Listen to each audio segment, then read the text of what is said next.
ఎప్పుడూ కోటికి పోయి సెకండ్ హ్యాండ్ వస్తువులు కొనడమే తప్ప ₹1,00,00,000 చూస్తానని కల్లో కూడా అనుకోలేదు.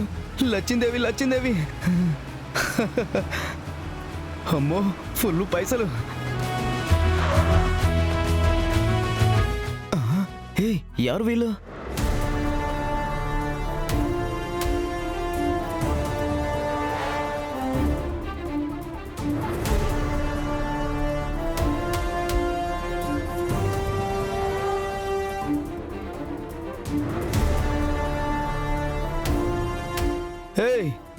ఎవరు మీరు? అసలు ఈ గెటప్లేంటి? రౌడీలం. హే లేడీ రౌడీ, ఏంటి ఈ ఫీల్డ్లో కూడా మీ డామినేషనేనా? Wow super. అది సరే, ఇప్పుడు మీరు మా కారుకి ఎందుకు అడ్డుగా నిలబడ్డారు? మీ దగ్గరున్న ₹1,00,00,000 బ్యాగ్ తీసుకోవడానికి.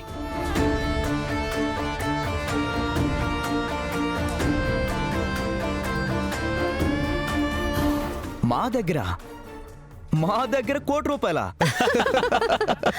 అసలు మా మొహాలు చూసారా? మా వాలకం చూసారా? మా దగ్గర ₹1,00,00,000 ఎందుకుంటాయి? అవును, మీకెవరో రాంగ్ ఇన్ఫర్మేషన్ ఇచ్చారు. ఆ, మీ మొహాలు చూస్తుంటే మీరు చెప్పిందంతా కరెక్ట్ అనిపిస్తుంది. కానీ వైజయంతి గారు మీ కార్ నెంబర్ ఇచ్చి మీ దగ్గరున్న ఆ బ్యాగ్ తీసుకుని రమ్మని చెప్పారు. ఓటి అమ్మ,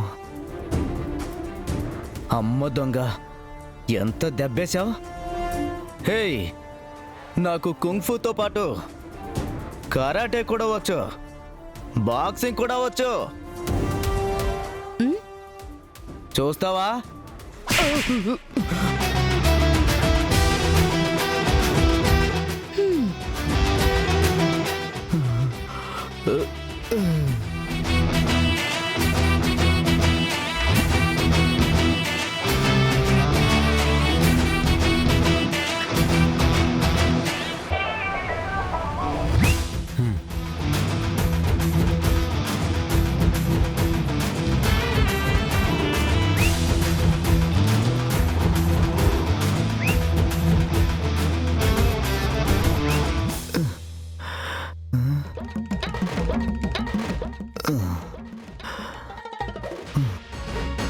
₹1,00,00,000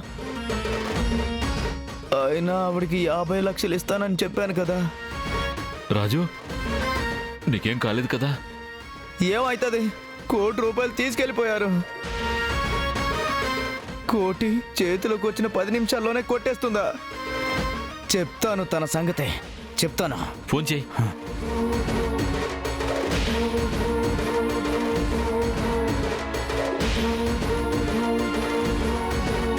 ఏరా, 10 నిమిషాల్లో వస్తానని చెప్పుండా కదా. ఇంకా నాటకాలు ఆడకండి మేడం. మీ వాళ్ళు వచ్చి కోటి తీసుకెళ్ళిపోయారు.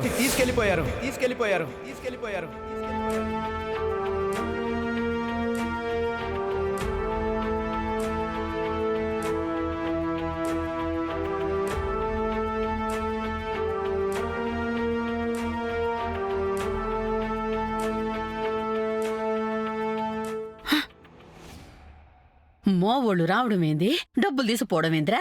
అబ్బబ్బబ్బబ్బా, ఏం నటిస్తున్నారు మేడం?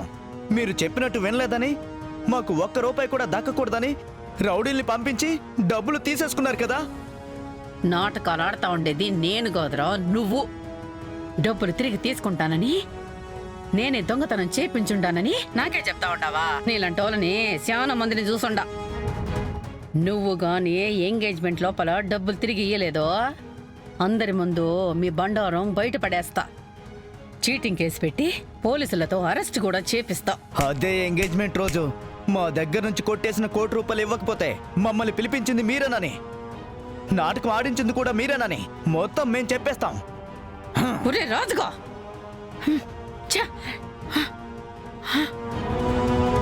అబ్బా, దెబ్బ గట్టిగా తగిలిందే. చూస్తారండి, లేపండి. లే.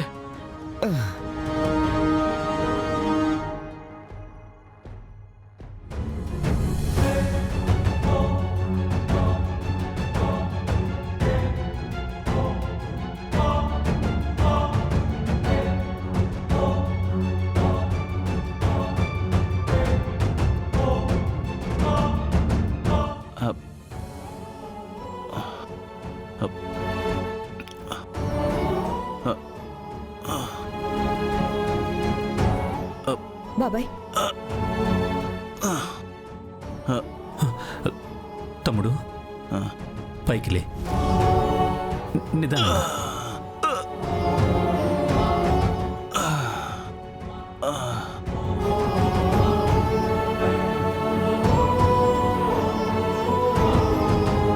మీకు స్పృహ రాకపోయేసరికి చాలా భయపడ్డాం బాబాయ్. నేను ఎన్ని రోజులు స్పృహలో లేనమ్మా? 3 రోజులు బాబాయ్.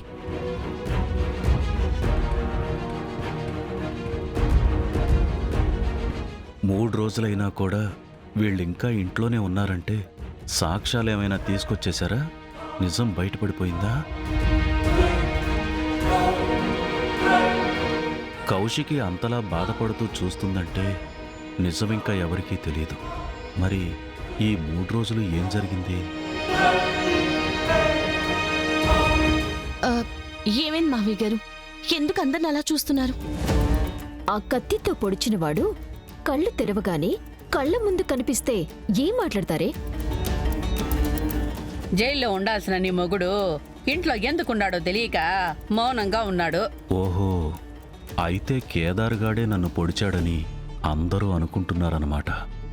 ఇదే ఫ్లోలో నేను ఫాలో అయిపోతే వాణ్ణి ఇంటి నుండి బయటికి కాదు, నేరుగా జైలుకు పంపించేయచ్చు. మీరేం బాధపడకండి బాబాయ్, మీ పరిస్థితికి కారణమైన వాళ్ళని వదిలిపెట్టను. వజ్రపాటి కుటుంబం జోలికొస్తే ఏమవుతుందో నేను చూపిస్తాను. తప్పు ఎవరు చేశారో కనిపెట్టకుండానే నిందను మోపి న్యాయం కావాలంటున్నారు. దీని మూర్ఖత్వమనాలో లేదా బుద్ధి లేనితనమనాలో నాకు అర్థం కావడం లేదు. అమ్మి, మాటలు రొంత చూసుకొని మాట్లాడు. ఏంది బుద్ధి లేని మూర్ఖులని మాట్లాడుతా ఉండవు? ముందులాగా ఈ ఇంట్లో నువ్వేం మాట్లాడినా చెల్లుతుంది అనుకోకు జగదాత్రి. లెక్కలు మారాయి. లెక్కలు మారినా పరిస్థితులు మారినా నిజం మాత్రం మారదు కదా నిషి. కమలాకర్ మావయ్య గారిని పొడిచింది కేదార్ అయితే కాదు, ఎవరో కేదార్ని ఈ కేసులో ఇరికించాలనుకుంటున్నారు. ఇదే నిజం. ఇంత జరిగినా కూడా ఈ ఎమ్మి పొగరు రొంత కూడా తగ్గులేదు. న్యాయం అమ్మి వైపు ఉందని ఎచ్చులు. ఎట్టయినా కేదాన్ని జైలుకు పంపించి ఈ అమ్మిని ఇంట్లో నుంచి బయటికి గెంటేయాల.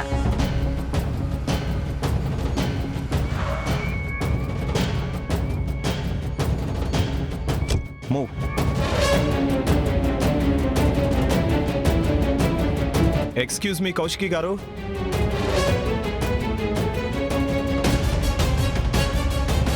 ఇప్పుడే వస్తాం.